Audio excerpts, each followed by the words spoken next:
बार मैं चाहता हूं कि सब लोग अपने मोबाइल का फ्लैश जलाएं। तो कहां तक लोग हमें देखना चाहता हूं, सारे लोग मोबाइल का फ्लैश पीछे से एक बार जलाइए। देखना चाहता हूं कि हमें मोहब्बत और प्यार करने वाले कितनी संख्या में आए हैं।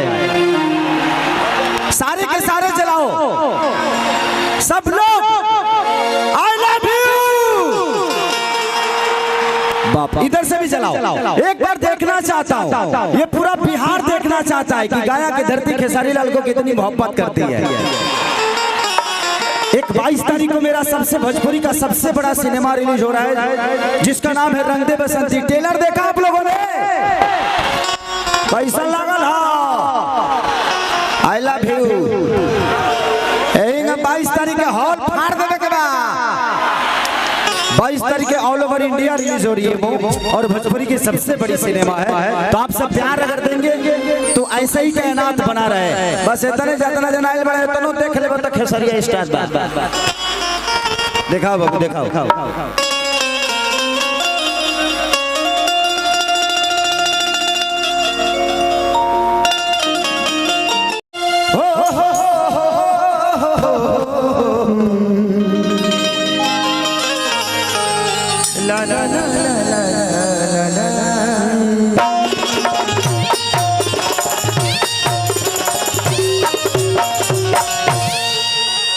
Miss you. उस दिन आप नहीं आए थे, मैं बहुत मिस किया मैं आपको। हृदय कि जय गणेश मंगल करना करना विघ्न हटो गणरा एक दंड करी बड़ी बदना सीधी करो ममता।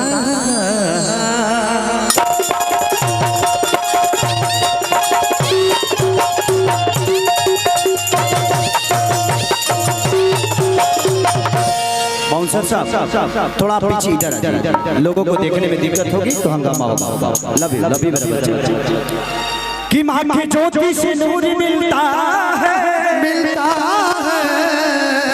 सबके दिलों को जरूर मिलता है। कि मां के दरबार में जो जाए खाली है उसे कुछ न कुछ जरूर मिलता है।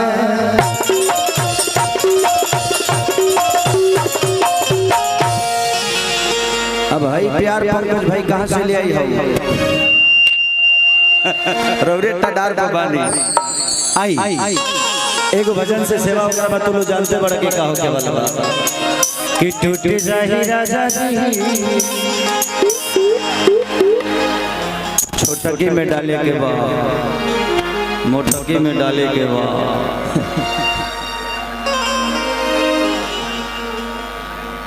रखले बड़ो पाव भ मुआवा तरु गाँव भ।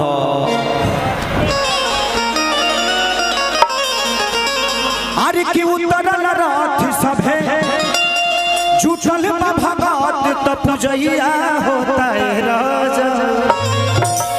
एगो बड़ा सुपर हिट हमर गाना रहे कि हमरा राजा के तू ताला पटबल खिड़की हवा झुर झुर लागेला।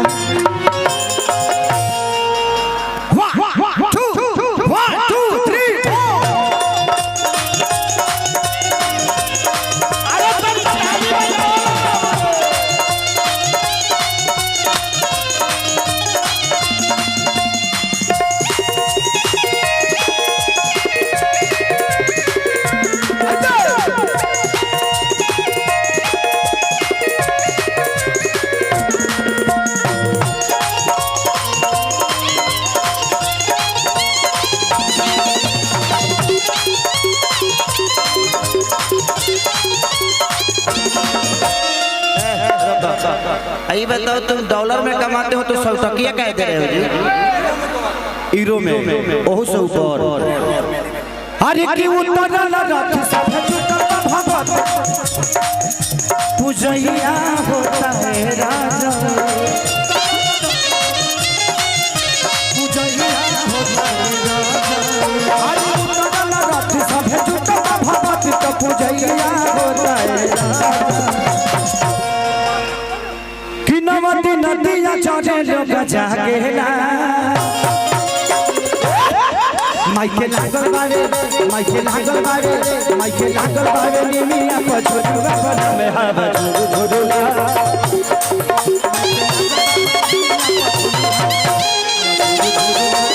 माइके लागल बावे निमिया पछुआ बना हवा झुरुला